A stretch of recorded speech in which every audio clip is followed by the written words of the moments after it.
House of Public Discourse. House of Public Discourse is an area in social life where individuals can come together to freely discuss and identify societal problems, and through that discussion influence political action. Have Americans lost their ability to be free thinkers? Is free thought becoming extinct in America? Tribalism is running wild in America today. Moreover, it has become a key component in social control. The goal is to put everybody in a tribe that works to shut down their self-identity. In many ways, it defines a person. It might be the gay/LGBT tribe.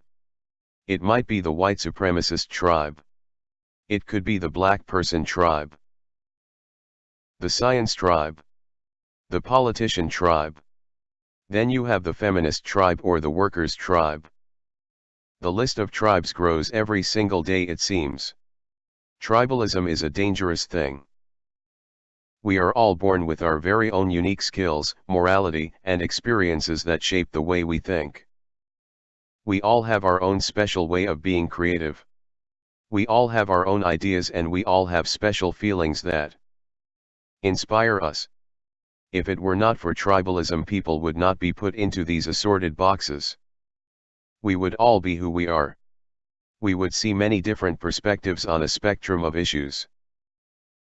Progressivism versus conservatism, for example. We should have a society that promotes these individualities which foster diversity, more creativity, more ideas, more free-flowing discourse in our politics. However, what we got is a top-down demand to get back into your box, fall in line. Will any blue do ring a bell? Get back to your tribe you belong to. Don't step aside from the bounds now or we will chastise you.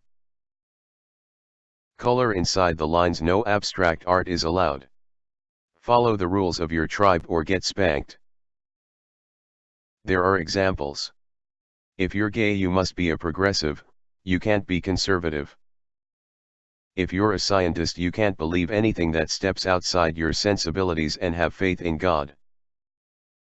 These are but a few examples, but in every case, you have a set of guidelines that are prescribed and ordered by your peers.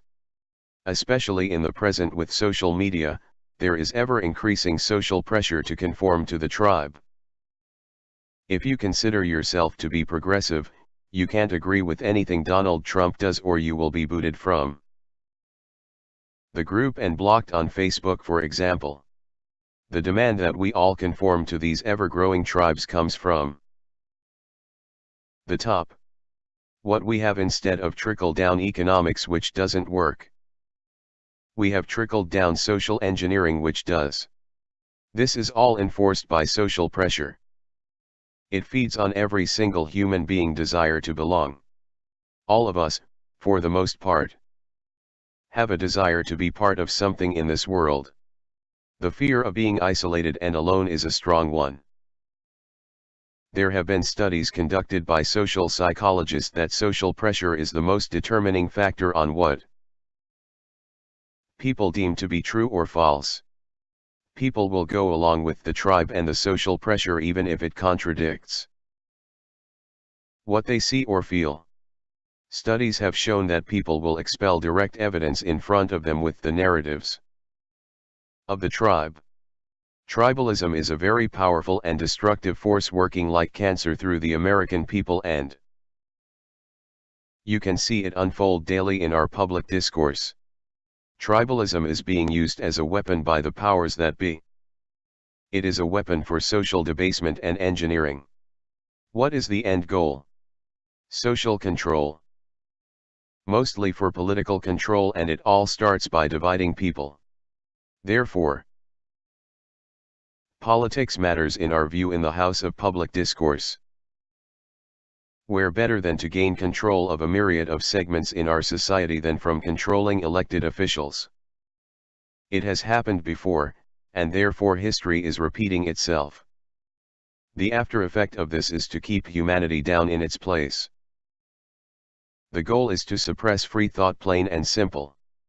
There has been a concerted effort to dumb down our society to subdue freedom of expression and personal creativity. This is not a coincidence, this is by design. Humanity is intentionally being kept down in our box, and you better not step out of it. Mass corporate media and other devices are working to create a battlefield of the minds in America and across the globe. These forces work to try and distort our logic and good common sense. It's the largest physiological test ever conducted, and the scope and scale are beyond what the average person can imagine. The goal is to prevent people from thinking and stepping outside the tribal box.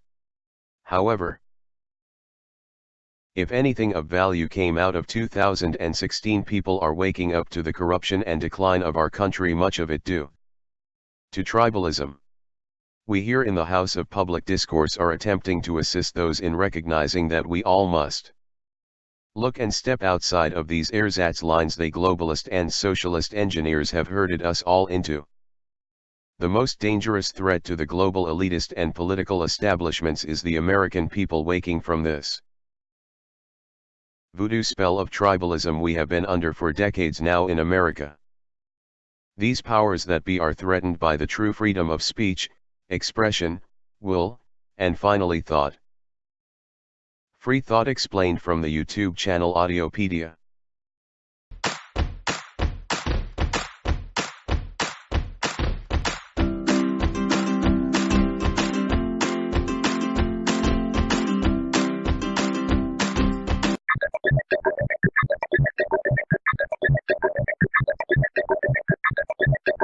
Free thought, or free thought, is a philosophical viewpoint which holds that positions regarding truth should be formed on the basis of logic, reason, and empiricism, rather than authority, tradition, revelation, or other dogma. The cognitive application of free thought is known as free thinking, and practitioners of free thought are known as freethinkers. The term first came into use in the 17th century to indicate people who inquired into the basis of traditional religious beliefs. A freethinker is defined as a person who forms his or her own opinions about important subjects, such as religion and politics, instead of accepting what others say. Freethinkers are heavily committed to the use of scientific inquiry and logic. The skeptical application of science implies freedom from the intellectually limiting effects of confirmation bias, cognitive bias, conventional wisdom, popular culture, prejudice, or sectarianism. Atheist author Adam Lee defines free thought as thinking independent of revelation, tradition, established belief, and authority, also defining it as a broader umbrella than atheism that embraces a rainbow of unorthodoxy, religious dissent, skepticism, and unconventional thinking. The basic summarizing statement of the essay The Ethics of Belief by the 19th-century British mathematician and philosopher William Kingdon Clifford is, it is wrong always, everywhere, and for anyone, to believe anything upon insufficient evidence. The essay became a rallying cry for freethinkers when published in the 1870s, and has been described as a point when freethinkers grabbed the moral high ground. Clifford was himself an organizer of free thought gatherings, the driving force behind the Congress of Liberal Thinkers held in 1878. Regarding religion, freethinkers often hold that there is insufficient evidence to support the existence of supernatural phenomena. According to the Freedom from Religion Foundation, no one can be a freethinker who demands conformity to a Bible, creed, or Messiah. To the freethinker, revelation and faith are invalid, and orthodoxy is no guarantee of truth. And freethinkers are convinced that religious claims have not withstood the tests of reason.